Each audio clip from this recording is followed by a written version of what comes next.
만나의 아침 새벽 기도를 기도로 시작하겠습니다. 하늘에 계시는 사랑이 많으신 아버지 하나님, 하나님의 은혜를 찬양합니다. 이 아침에도 저희에게 주신 생명을 통해 주님의 형상을 드러내는 주님의 귀한 자녀들이 되도록 도와주시옵소서. 오늘도 말씀을 통해 주님 뜻 깨닫게 하시고 주님을 따라가는 주님의 귀한 자녀들이 되게 하여 주시옵소서. 이 시간 주의 영께서 저희와 함께 해주실 것을 믿고 감사드리며 우리 주님 예수님의 이름으로 간절히 기도드리옵나이다. 아멘. 네, 오늘은 이번 기의 마지막 과인 제13과입니다. 특별히 이제 잠언의 말씀을 이번 주의 말씀을 통해서 마치게 되는데요. 제13과는 여자와 술입니다. 제목이 상당히 현실적이죠. 여자와 술. 기억전의 말씀 잠언 31장 3절로 4절입니다. 내 힘을 여자들에게 쓰지 말며 왕들을 멸망시키는 일을 행하지 말지어다.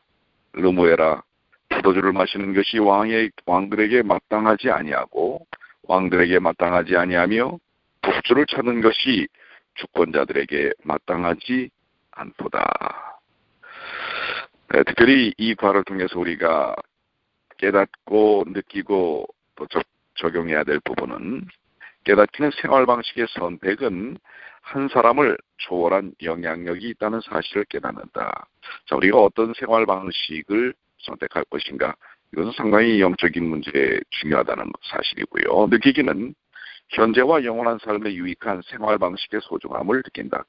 실질적으로 그 생활 방식이 우리에게 주는 그 깊은 영적인 의미들을 깨닫는 것입니다. 행하기는 성령의 도움을 받아 우리 삶에 복을 가져다주는 생활 방식, 즉 하나님이 원하는 생활 방식을 따르기로 결심한다. 이제 깨달았으면 그 깨달은 바를 삶을 통해서 적용시키는 것입니다. 자, 이번 과에서 특별히 이 여자와 술에 대한 부분을 언급하는 것은, 이 잠언은 아버지의 입장에서의 가르침과 어머니의 입장에서의 가르침이 있습니다. 이 아버지의 입장에서의 가르침으로 시작한다면 어머니의 입장에서의 가르침으로 맞춰지게 되는데요. 특별히 여기 이름을 부르는 르무엘은 아마도 솔로몬을 가리키는 곳이라고 볼 수가 있겠습니다. 특별히 이 솔로몬의 어머니가 왕으로서 가장 조심해야 될 두 가지 요소를 강조하고 있는데, 그것이 바로 술과 여자라고 하는 것입니다. 이 술과 여자는 이 통치자로서, 위정자로서의 삶에 지대한 영향력을 미칠 수 있다고 하는 것입니다. 그것도 좋지 않은 영향력을 미칠 수 있기 때문에, 자, 이 문제들을 아주 지혜롭게 잘 해결하기를 바라는 것입니다. 아버지는 주로 지혜의 영적인 부분에 대한 영적인 내용을 다루는 것이라고 하면, 어머니는 지혜의 현실적인 적용의 관점에서 접근하고 있는 것을 볼 수가 있습니다. 그렇기 때문에 어머니의 실질적인 그 영적 적용, 실질적 조언이 삶을 통해서 미쳐지지 않는다면, 영적인 지혜의 아버지적 입장에서 주는 이 기본적인 원리적인 부분은 어떤 면에서는 하나의 형식에 불과할 수가 있다고 하는 것입니다. 자, 오늘 이 여자와 술, 특별히 통치자뿐만 아니라 영적인 지도자들, 아니 영적인 삶을 사는 우리 모든 크리스천들, 이 문제를 어떻게 이해하는 것이 정말 중요할지 우리가 다시 한번 마음을 모아서 다뤄봐야 할 것이라고 생각이 듭니다. 자, 첫째 날, 생명을 위한 축배입니다. 자, 이 음주는 실질적으로 생명을 단축시키고 판단력을 흐리게 하기 때문에 왕이나 지도자뿐 아니라 모든 사람들, 특히 그리스도인들은 반드시 멀리해야 할 습관이라고 하는 것입니다. 이게 성경의 결론인데요. 그런데 이 음주 문화, 술에 대한 이 세상의 많은 인식은 어떻게 보면은 이 술에 대한 미화시킨 것들이 너무나 많다고 하는 것입니다. 멋진 술병, 또 시적이고 해악이 넘치는 이 노래 기발한 광고, 거기다가 술이 몸에 좋다고 하는 또 과학적 그런 발견까지, 이 모든 것이 술이 사람들에게 유익함을 줄 것이라고 하는 선입견을 불러줌으로써 이 술을 좋아하는 사람들의 이 마음을 안심시키는 것입니다. 그런데 바로 잠언은 이러한 치명적인 속임수에 대해서 이미 잠언 23장에 경고를 했고요. 다시 한번 특별히 영적 지도자, 정치적 지도자, 크리스찬, 영적인 삶을 사람들에게 이것이 얼마나 큰 피해를 주는지를 말씀하고 있는 것입니다. 자, 잠언 31장 4절로 5절 있는 말씀을 보면 루무에라, 포도주를 마시는 것이 왕에게 마땅하지 아니하고 라고 하면서 언급을 하고 있습니다. 특별히 술의 파괴적인 영향은 그것이 한 사람의 판단력을 얼마나 쉽게 왜곡시킬 수 있는지를 보면 알 수가 있습니다. 술은 평범한 사람들에게도 해롭지만 특별히 왕이나 권력을 가진 이에게 아주 심각한 상황을 초래할 수가 있습니다. 술에 취한 왕은 율법을 잊을 뿐만 아니라 무엇이 옳은지 알지 못하고 오히려 죄인들에게는 무죄를, 의인들에게는 유죄를 선고하는 그릇된 판단을 내릴 수가 있다고 하는 것입니다. 이 술을 먹었을 때 사람들은 올바른 지각적 능력을 잃어버린다고 하는 것입니다. 이것이 권력을 갖고 있게 되면 더욱더 큰 것입니다. 문제가 심각하게 된다고 하는 것이지요. 그렇기 때문에 이 술의 폐해를 정확하게 알 필요가 있다고 하는 것입니다. 술의 필요성을 항변하는 사람들은 뭔가를 착각하고 있습니다. 사람들은 술이 교제에 아주 필수적이라고 얘기를 합니다. 그래서 이 정상적인 그런 상태에서는 얘기할 수 없는 것들을 얘기할 수 있고, 이 술이 들어가면 사람들은 더 호의적으로 변할 수 있다라고 이야기를 합니다. 정말 그렇습니까? 술의 파괴적인 영향력이 그 바른 판단력을 내줄 수가 없게 하기 때문에 그 당시에는 그것이 상당히 유익하게 보일지 모르지만은, 그러나 이것은 아주 심각한 문제들을 일으키고 있는 것입니다. 영적인 문제, 육적인 문제에 있어서 오늘날 특별히 우리 한민족들이 술에 대한 소비력이 대단히 크다고 하는 것, 우리가 생각해 볼 문제이기도 합니다. 자, 실질적으로 진실한 교제는 자신의 본질적 모습을 드러냄으로써 이루어져야 하는 것입니다. 특별히 하나님과의 교제, 임재 앞에서도 그렇죠. 하나님의 임재 앞에서 서로 진실한 교제를 나누는 경험이 필요한 것입니다. 음주를 통해서, 술을 빌려서 어떤 환각적 상태에서 나누는 교제는 그것이 온전한 교제라고 할 수가 없다고 하는 것 기억해야 합니다. 더구나 음주는 우리의 건강 그리고 인간관계에 치명적인 그러한 문제를 일으키는데요. 술로 인하여 가정이 파괴되는 경우들이 얼마나 많은지 모릅니다. 술을 통해서 사회적 관계는 넓힌다고 생각하는 사람들이 있지만 실질적으로 중요하게 지켜야 할 가족들에게는 술의 폐해를 통해서 폭력이 난무하고 정상적인 가정생활을 이루지 못하게 하는 경우들이 오늘날 너무나 많이 드러난 부분이라고 하는 것입니다. 자, 적용입니다. 음주 외에 판단력에 부정적 영향을 주는 생활 습관을 여러분은 어떻게 고치겠습니까? 술뿐만 아니라 우리를 정상적인 이성적 지각을 갖게 하지 못하는 것들이 여러 가지 있죠. 약 같은 것입니다. 특히 마약, 그렇죠.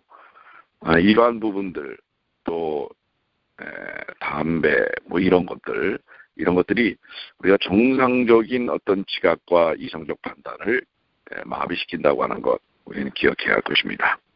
자, 둘째 날인데요. 죽음을 위한 축배. 여기 또 생명을 위한 이 축배가 있는가 하면 죽음을 위한 축배가 있다고 하는 참 논리적 어떤 그 모순들이 보여지는데요. 술은 악인들이 더욱 파멸을 향해 가고 근심하는 자들이 영적 감각을 상실하도록 사탄이 고안해낸 도구다라고 하는 것입니다. 잠언 31장 6절로 7절을 보면은요. 독주는 죽게 된 자에게, 포도주는 마음에 근심한 자에게 줄지어다. 그는 마시고 자기의 빈궁한 것을 잊어버리겠고 다시 자기의 고통을 기억하지 아니하리라. 자, 이 말씀은 언뜻 르무엘의 모친이 죽기 직전의 사람이나 우울증에 빠진 사람에게 포도주나 다른 종류의 술을 허용하는 인상으로 풍깁니다. 그러나 그것은 다른 이해가 아니죠. 르무엘의 모친이 왕에게 포도주에 대한 경고했던 직전의 문맥일 뿐만 아니라 체계적이고 단호한 방법으로 음주를 금지했던 자문의 전반적인 문맥과 이게 모순이 되는데요. 이것은 무엇을 이야기하고 있는 걸까요? 자, 죽게 된 상태에 있는 사람들, 우울증에 빠져 있는 사람들, 빈궁함 속에 있는 사람들, 많은 사람들이 그것을 술로 이기고 달래는 것을 볼 수가 있습니다. 그런데 술로 그것을 달래고 이긴다고 해서 그 문제들이 해결이 됩니까? 되지 않습니다. 잠시 술에 우리의 감각을 마비시키는 효능 때문에 그 일을 하지만 술에서 깨어났을 때는 훨씬 더 절망적인 현실들을 접하게 될 수밖에 없는 것입니다. 술을 빌려서 그런 문제들을 잊어버리는 게 아니라 현실 도피적인 그러한 삶으로 몰아넣는 것이 아니라 우리가 갖고 있는 삶의 공공한 문제, 죽음에 대한 문제, 빈궁에 대한 문제, 근심에 대한 문제, 우울증의 원인적 문제들을 생명의 주이신 하나님 앞에 내놓고 본질적인 그것을 해결받는 일들이 중요하다고 하는 것입니다. 그렇기 때문에 이 죽음을 위한 축배를 권장하는 것이 아니라 그런 식의 사람들이 접근하는 바들을 교훈적으로 이야기하면서 본질적 문제는 그것이 해결해 주는 것이 아니고 삶의 문제에 대한 핵심은 하나님께 있음을 우리는 이해해야 한다는 것입니다. 사단은 바로 사람들에게 더 문제들을 깊숙이 헤어날 수 없도록 어렵고 힘들 때 술을 찾도록 만든다고 하는 것입니다. 자, 묵상으로 올라가시면 적당한 술이 건강에 좋다는 속설에 여러분은 정말 동의하십니까? 예. 그것이 물론 술이 들어가서 약간의 이 심장박동이 빠르게 하고 혈액순환을, 왜냐하면 술을 해소하고 술에 또 흥분적인 요소들이 있기 때문에 그런 것들이 나타나는 것 같이 보이지만 결과적으로 여러 가지 암에 직접적인 영향을 미치는 것, 그 다음에 특별히 우리 몸 안에 해독을 해야 되는 간의 기능을 무력화시키고 그리고 파괴시키는 것을, 그래서 간경화나 간염, 간암으로 진행되어서 결국에는 우리 몸 안에 들어오는 독소들을 해소할 수 없도록 만듦으로 우리의 삶을 끝내게 만드는 요인이 바로 술이라고 하는 것입니다. 특별히 술은 중독성이 있습니다. 근자의 한국의 음주 문화에 빠져있는 사람들은 거의 매일 술을 먹는 사람들이 얼마나 많은지 모르는 것입니다.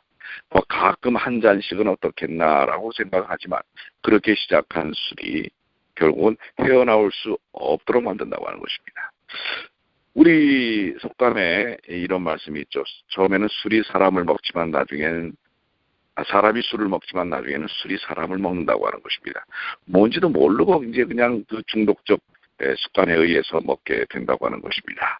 결국 이것은 우리를 죽음으로 내몬다고 하는 것 기억해야 합니다. 자, 여러분 주변에 음주에 빠진 사람이 있다면 어떻게 도움을 줄 수 있을까요? 우리 크리스찬 중에서도 요즘 이 좀 흐트러져 있는 영적 사고로 인하여 한두 잔의 포도주는 괜찮지 않느냐, 또 교제를 위한 이런 자신들의 도덕적 관점을 자꾸 자신들의 이 가치에다가 맞춰놓는 경우들이 있습니다. 그러나 오늘 잠언의 말씀을 통해서 한 방울의 술을도 입에 대지 않는 것이 하나님께서 우리를 위한 말씀이라는 것 우리는 기억해야 할 것입니다. 자, 셋째 날입니다. 현숙한 여인. 밑으로 내려가시면 4번 31장에 말하는 현숙한 여인이란 삶의 동반자로서 현실에 필요한 실제적이고 구체적인 교훈과 도움을 제공하는 지혜를 상징한다. 자, 여기 이 여인으로 얘기한 것이 실질적인 사람을 말하는 것이라기보다는 지혜, 우리의 삶에 지혜를 주는 그러한 지혜의 요소들이라고 하는 사실을 이야기합니다. 물론 여인도 현숙한 여인이 필요하다는 것. 자, 여기 잠언 31장 10절에 누가 현숙한 여인을 찾아 얻겠느냐? 그 값은 진주보다 더하니라. 여러 가지 요소를 미뤄볼 때 잠언의 기자는 경건한 여인 또는 이상적인 아내를 염두에 두는 것으로 보이는데요. 우리가 이 현숙한 여인이 지혜를 상징한다고 생각할 만한 근거가 있는데요. 잠언에서 지혜는 차원 높고 도달할 수 없는 어떤 이상이 아니라 삶의 동반자가 될 만한 실질적이고 다가설 수 있는 여인으로 그려져 있는 것입니다. 현숙한 여인이 그 삶의 그 가정에 정말 중요한 영향력을 미치는 것처럼 그러한 것처럼 지혜는 우리 실질적인 삶 속에서 현숙한 여인처럼 다가와서 우리의 삶에 큰 영향력을 미칠 수 있다고 하는 것입니다. 잠언 8장의 뒤에서 본 본문과 31장의 현숙한 여인을 비교하면서 현숙한 여인의 특징을 보면 이렇게 6가지로 정리를 하고 있는데요. 그녀는 귀하고 찾을 만한 가치가 있다. 특별히 잠언 8장 35절에 대저 나를 얻는 자는 생명과 여호와께 은총을 얻음이라. 지혜도 그렇고 현숙한 여인도 그렇고 생명을 얻을 수 있는 요소가 된다고 하는 것입니다. 우리 현숙한 여인 그리고 지혜가 얼마나 중요한 것인지를 이야기하고 있고요. 두 번째, 그녀는 진주보다 가치가 있다. 세 번째, 그녀는 음식을 제공한다. 예, 그렇습니다. 영적인 음식, 육적인 음식을 공급하는 것이 현숙한 여인과 또한 지혜의 특징이라고 하는 사실입니다. 그녀는 네 번째, 강인하다.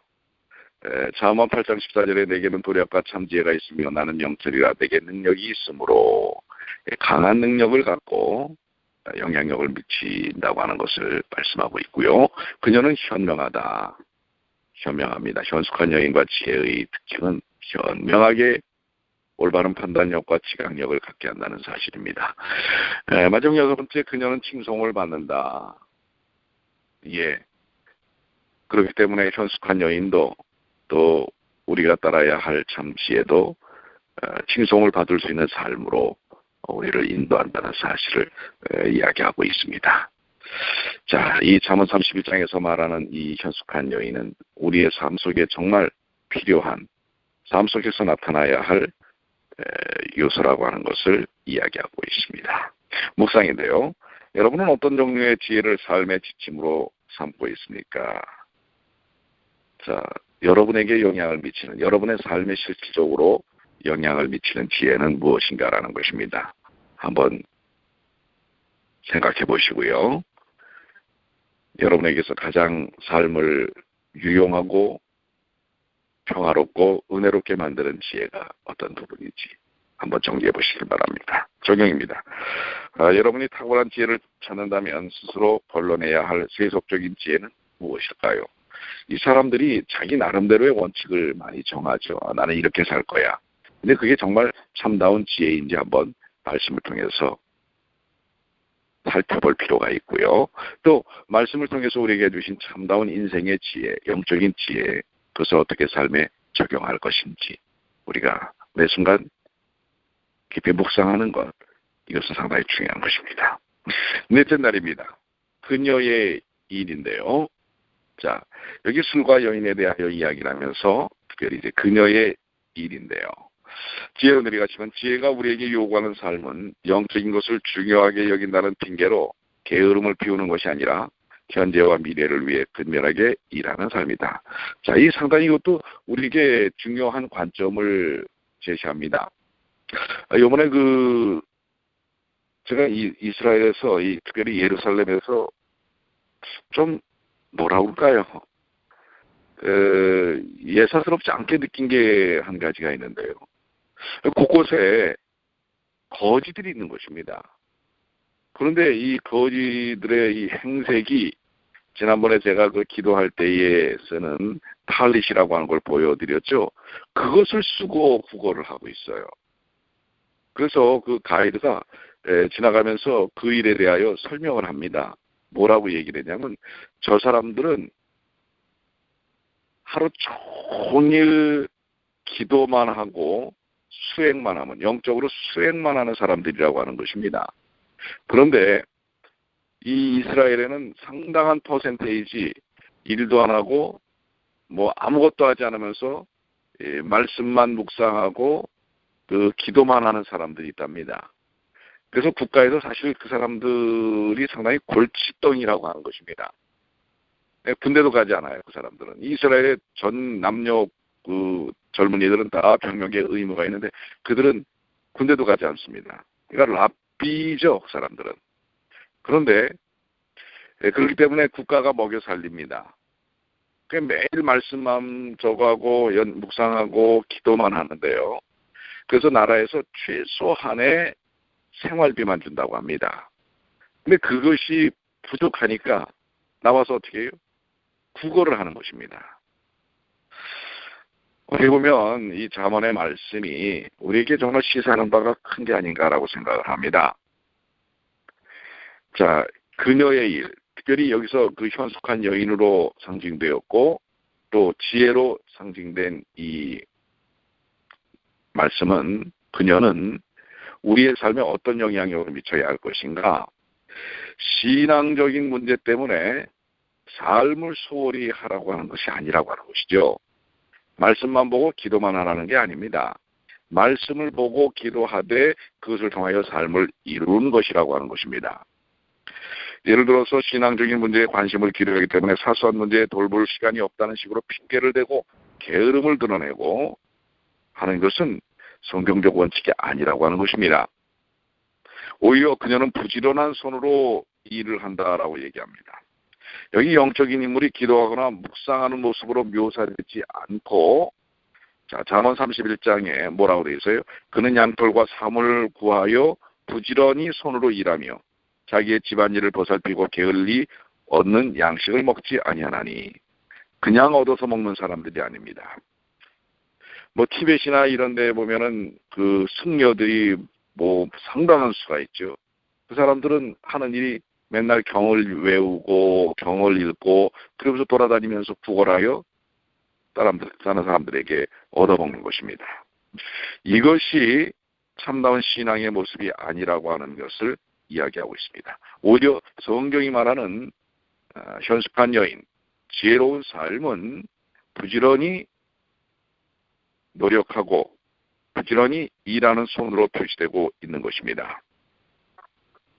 왜 그렇게 해야 하는가요? 왜 끊임없이 부지런히 일하면서 신앙의 삶, 인생의 삶을 이뤄내는 것일까요? 그것을 여기서는 책임감이라고 이야기하고 있습니다. 책임감입니다. 그리스도인은 그저 신앙의 중심이 물론 말씀과 기도의 삶이지만 그걸 통해서 삶 속에서 말씀과 기도가 적용되어져야 한다고 하는 것입니다.